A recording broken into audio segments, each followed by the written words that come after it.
You have always been taught that creation started with Adam, that the story of God begins in Genesis chapter 1, verse 1, with a garden and a man. But what if the Bible is telling you something far older than that?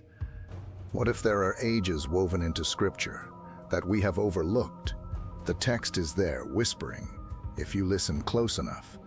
Most people read Genesis as the beginning of everything.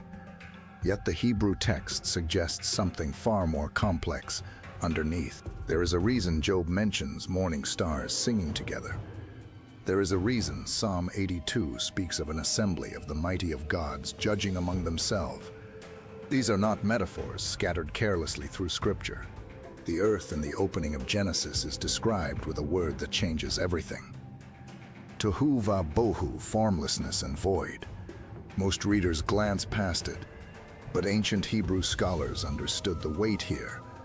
This was not pristine emptiness. This was devastation, transformation. Something had come before this formlessness.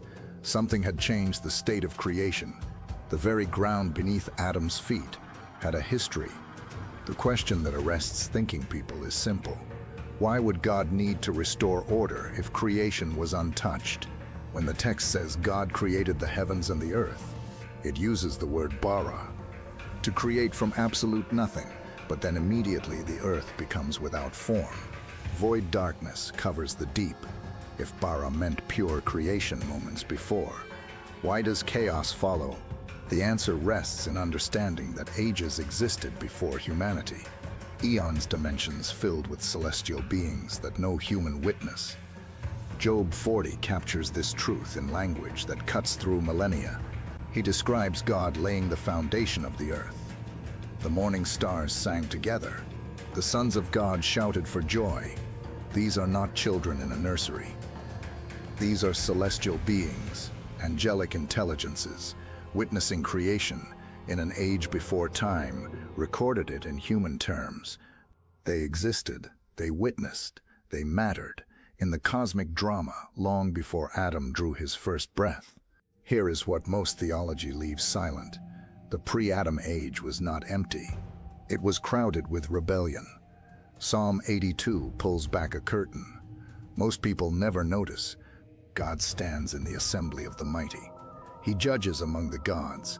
These divine beings, these celestial rulers, are addressed as gods, not demons yet, not yet fallen, but powerful, autonomous, with the capacity to choose rebellion or allegiance. The Apostle Paul describes these entities in Ephesians 6. We wrestle not against flesh and blood, he writes, but against principalities, against powers, against the rulers of darkness in this age, against spiritual wickedness in high places. This language would have been nonsensical to his audience if pre-Adamic ages had not been real, if the heavens had not been populated with hierarchies of power that existed before mankind. The fall of Satan himself shapes this hidden history.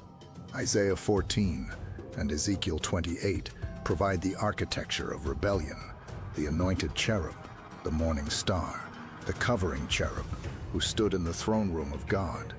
This being incomprehensibly powerful chose to elevate himself above his calling. Pride seized him. He sought dominion that was not his, and he fell from his position in heaven.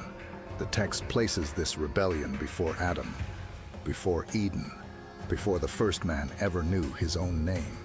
Peter and Jude confirm what Isaiah and Ezekiel revealed.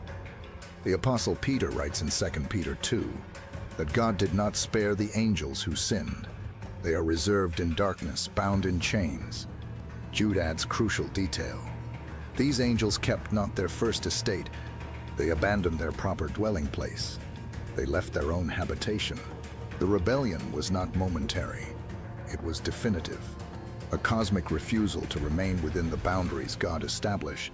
And it happened in ages that preceded human history entirely. The consequences of this pre-Adam rebellion shaped everything that follows. Revelation 12 provides perhaps the clearest vision of the cosmic scope. War breaks out in heaven. Michael and his angels fight the dragon. The dragon is cast out along with his angels. A third of the stars of heaven are cast down to earth. These are not stars in the modern scientific sense. Ancient readers understood these as celestial beings, the army of rebellion. Given terrestrial presence, the earth became their domain. This explains the Nephilim. Genesis 6 describes giants born of fallen angels and human women, but the text suggests they existed before the flood as well. The land was corrupted with mixture. Ancient bloodlines were defiled by angelic genetic. When the judgment came in Noah's time, it was not the first judgment. It was restoration, a reset. God permitted the pre-Adamic ages to unfold, permitted the rebellion, permitted the mixture of human and angelic. But when the pattern threatened to obliterate God's purpose for humanity, judgment came. The flood was not an ending. It was a restoration, a return to the possibility of human covenant. Noah represents the restart. The second Genesis, the moment when creation is given another chance to align with God's intention. Adam was first in covenant, first in the image of God, but not first in existence, not first in the cosmic story. Solomon understood layers of history that most believers miss. In Ecclesiastes 1, he writes, "What has been, will be again. What has been done, will be done again. There is nothing new under the sun." This is not pessimism. This is observation of patterns. The same conflicts repeat across ages. The same rebellion resurfaces in new forms. The same war between light and darkness echoes through human history. Because the pre-Adam age never truly ended, it only shifted. The demons cast to earth did not vanish. They remained. They influenced. They corrupted. Every human generation faces the residue of what happened before. Time recorded. The cosmos itself has layers. The heavens declare the glory of God. Yet the heavens also conceal mysteries, dimensions unseen by human eye, hierarchies of being that operate beyond the visible spectrum.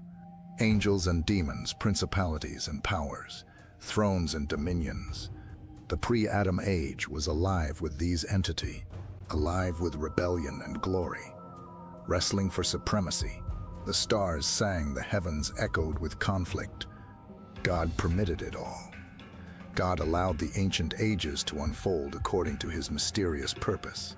And then God moved to restore. Genesis marks a turning point in cosmic history. Not the beginning, the reorientation, the moment when God decided to place a new kind of being at the center of his intention. Humanity made in the image of God, given dominion over the earth. The Eden Garden was not the first creation. It was a sanctuary, a protected space in a cosmos already ancient and contested. A reset of purpose. After ages of rebellion, Adam and Eve were not the first beings, they were the first covenant partners. When humanity fell in the garden, it was not an isolated event. It was a continuation of pre-Adamic rebellion. The serpent in Eden was Satan himself, the one who had already rebelled in the heavens. He brought the same temptation he had carried through angelic ages. The same promise, "You shall be as gods, knowing good and evil." The same lie, "God is withholding something from you." The same poison, "Your will matters more than his." Humanity fell not in isolation, but as participants in a cosmic war that had begun before time. The understanding of pre-Adam history reframes everything. It explains why evil exists today. It clarifies why demons war against human beings with such ferocity, why the cosmos groans, why creation itself seems bent toward corruption. Because the world was broken before Adam's sin rebellion, predated human rebellion. Judgment had already been executed before the first human court. Spiritual warfare had already claimed billions of ages before the first human blood was shed. When we ignore pre-Adamic history, we fail to understand the weight of spiritual authority. We miss the depth of Christ's redemption. Jesus came not only to restore humanity, he came to resolve what had been broken in the pre-Adam age. His victory and resurrection was not only personal, it was cosmic. Every demon cast out testified to the older rebellion being finally addressed. Every spiritual stronghold broken pointed to the final restoration of what Satan had corrupted. Every person set free echoed the ultimate liberation, the day when the old ages finally end, and all things are reconciled to God. The Bible does not hide this ancient history. It whispers it through Job and Psalm. It declares it through the visions of Isaiah and Ezekiel. It reveals it in Jude and Peter and Paul. The lost age is not lost to God. It is written in heaven. It echoes in eternity. It shapes every moment of our existence. When you understand pre-Adam history, you understand why your own spiritual struggle matters so much. You are not fighting random evil. You are participating in a war, far older than your own birth. The question becomes, what do you do with this knowledge? Not every person is prepared to see history this way. The comfortable narrative of creation is simpler, easier to hold, but the Bible invites you to see deeper, to wrestle with older mystery, to understand that your faith stands not in isolation, but within a cosmic drama that has been unfolding since before time recorded. The morning stars sang, the angels witnessed, the rebellion came, the judgment followed, and God in his mystery chose to continue creating, to create you, to make you in his image, despite the ancient corruption, to place you in a cosmos still contested, still healing, still moving toward restoration. The pre-Adam age is not lost. It lives in the text you read. It shapes the warfare you face. It echoes in the redemption you have received. When you understand this, scripture becomes alive in a new way. Not a book of disconnected stories, but a unified cosmic narrative, spanning ages you cannot see, and eons you cannot measure. God knew, God permitted, God judged, God continued, and you remarkably are placed in the center of his ongoing restoration. This is the weight of creation history. This is why you matter more than you know.